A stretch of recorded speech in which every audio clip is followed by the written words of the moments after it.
ಚುನಾವಣೆಗಳು ಬರುವಾಗ ರಸ್ತೆಗಳ ಕಾಮಗಾರಿ ಆತುರದಲ್ಲಾಗ್ತದೆ. ಅದೇ ಚುನಾವಣೆ ಮುಗಿದ ನಂತರ ರಸ್ತೆ ಅವ್ಯವಸ್ಥೆಯನ್ನ ಕೇಳುವವರಿಲ್ಲ. ವಾರದೊಳಗೆ ಚೆಂಬುಗುಡ್ಡೆ ಪಂಡಿತ್ ಹೌಸ್ ರಸ್ತೆ ತೇಪೆ ಕಾಮಗಾರಿ ಮಾಡದೇ ಇದ್ದಲ್ಲಿ ರಿಕ್ಷಾ ಚಾಲಕರು ಸೇರಿಕೊಂಡು ಉಳ್ಳಾಲ ನಗರಸಭೆ ಕಚೇರಿ ಎದುರುಗಡೆ ಮುತ್ತಿಗೆ ಹಾಕಲಿದ್ದೇವೆ ಎಂದು ರಿಕ್ಷಾ ಯೂನಿಯನ್ ಎಸ್ಕೆಆರ್ಡಿಒ ಸಿಐಟಿಯು ಜಿಲ್ಲಾಧ್ಯಕ್ಷ ಸುನಿಲ್ ಕುಮಾರ್ ಬಜಾಲ್ ಹೇಳಿದ್ದಾರೆ. ಚೆಂಬುಗುಡ್ಡೆ ದಾರಂದ ಬಾಗಿಲು ಪಂಡಿತ್ ಹೌಸ್ ಸಂಪರ್ಕ ರಸ್ತೆಯನ್ನ ಕೂಡಲೇ ಕಾಂಕ್ರೀಟೀಕರಣಗೊಳಿಸಲು ಒತ್ತಾಯಿಸಿ ಉಳ್ಳಾಲ ನಗರಸಭೆಯ ವಿಳಂಬ ನೀತಿಯನ್ನು ಖಂಡಿಸಿ ತೊಕ್ಕೊಟ್ಟು ಜಂಕ್ಷನ್ ಪಾರ್ಕ್ನ ಆಟೋ ರಿಕ್ಷಾ ಚಾಲಕರ ಸಂಘ ಸಿಐಟಿಯು ನೇತೃತ್ವದಲ್ಲಿ ಚೆಂಬುಗುಡ್ಡೆ ನಾದು ರಸ್ತೆಯಲ್ಲಿರುವ ರಸ್ತೆ ತಡೆದು ಪ್ರತಿಭಟನೆ ನಡೆಸಿದ್ದಾರೆ. ಎಸ್ಕೆಆರ್ಡಿಒ ಸಿಐಟಿಯುವ ಜಿಲ್ಲಾ ಪ್ರಧಾನ ಕಾರ್ಯದರ್ಶಿ ಮೊಹಮ್ಮದ್ ಅನ್ಸರ್, ರೈತ ಸಂಘ ಕಾರ್ಯದರ್ಶಿ ಕೃಷ್ಣಪ್ಪ ಸಾಲ್ಯಾರ್ ಮುಂತಾದವರು ಉಪಸ್ಥಿತರಿದ್ದರು.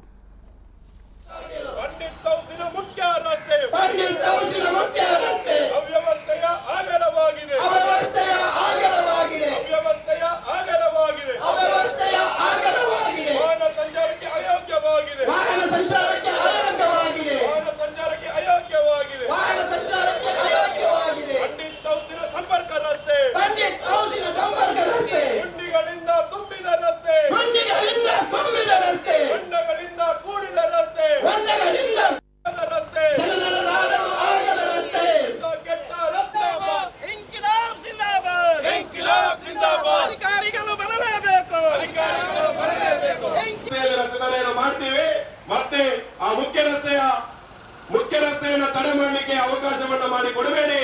ಇವತ್ತು ಬಹಳ ಗಂಭೀರವಾದ ಹೋರಾಟವನ್ನ ಮಾಡ್ತಾ ಇದ್ದೇವೆ.